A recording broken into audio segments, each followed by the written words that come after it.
वहीं केंद्रीय जनजातीय राज्य मंत्री रेणुका सिंह ने आज भाजपा भवन अंबिकापुर में केंद्रीय कृषि कानून के समर्थन में प्रेस वार्ता रखी, जिसमें केंद्र के कृषि कानूनों को किसानों के लिए हितकारी बताया। साथ ही दिल्ली में कृषि कानून के विरोध में बैठे किसानों के पीछे विपक्षी दलों का हाथ होना भी बताया। सुनिए। मैडम, आपका हिंदी खबर स्वागत है। लगातार दिल्ली बॉर्डर पे किसान अड़े हुए हैं। आप बोल रहे हैं केंद्र की सरकार बिल वापस नहीं लेगी और बिल वापस की मांग को लेकर किसान अड़े हुए हैं, क्या कहेंगे? माननीय प्रधानमंत्री जी ने स्पष्ट रूप से इस देश की जनता के लिए कहा है कि 2022 तक हम अपने किसानों की आय को दोगुनी करेंगे। तो जो पुराने एक्ट है, जो पुरानी हमारी जो कृषि नीति थी, उस आधार पर हम किसानों को ज्यादा मदद नहीं कर पा रहे थे।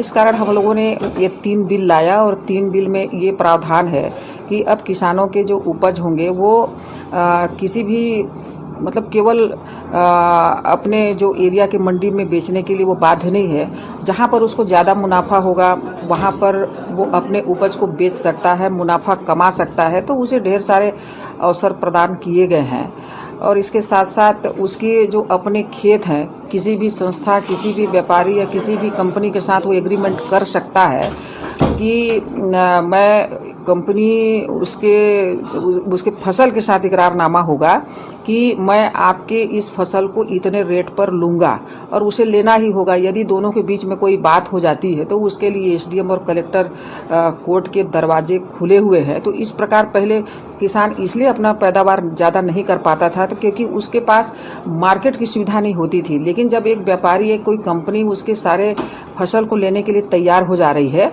तो वो अधिक से अधिक उसका उत्पादन कर सकता है और वो उसको बेच सकता है।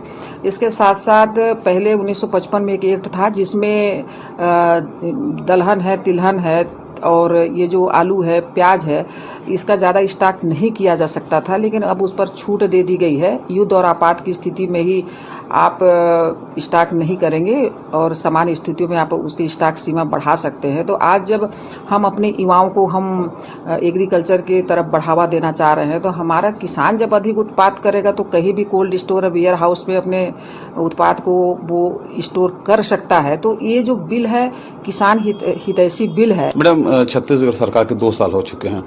भूपेश बघेल लगातार दौरा कर रहे हैं और प्रदेश सरकार की योजनाओं को बता रहे हैं कि आम लोगों के लिए काफी लाभदायक है। क्या मानती है मैडम? देखिए, 15 साल में डॉक्टर रमन सिंह जी ने इस प्रदेश के लिए बहुत कुछ किया जो इस प्रदेश की जनता जानती है। 18 के चुनाव में इन्होंने झूठ बोल के अपनी सरकार बनाई। 2 साल की सफलता की कहानी ये जरूर बोलते हैं, लेकिन नरवा, गरुआ, घुरवा बारी और ये जो गोठान और रोका छेका के अलावा इनकी कोई उपलब्धि नहीं है। उस रोका छेका में बहुत सारी गायों की मौत इस प्रदेश के अंदर हुई है। ये किसान हितैषी होने की बात करते हैं। वो किसान हितैषी ये कैसे हैं कि इनके धान खरीदी नहीं करने से कई किसान आत्महत्या कर लिए।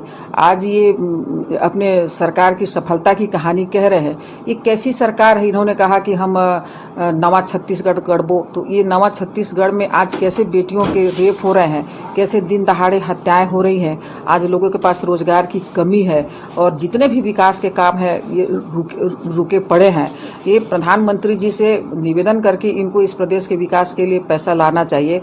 तो ये महिलाओं के लिए अभद्र भाषा बोलते हैं, प्रधानमंत्री जी के लिए अभद्र भाषा बोलते हैं। तो जब इस प्रकार की अभद्रता करेंगे तो कैसे इस प्रदेश का विकास हो सकता है? तो प्रदेश में कहीं भी कोई विकास का काम नहीं दिखाई दे रहा है। ये थी केंद्रीय राज्य मंत्री श्रीमती रेणुका सिंह, जो कृषि बिल को लेकर स्पष्ट कर दी कि किसानों के हित में है। वहीं छत्तीसगढ़ राज्य सरकार के 2 साल को इन्होंने फेलोर बताया। अपने सहयोगी के अनुसार मैं रोमित सिद्दीकी, हिंदी खबर।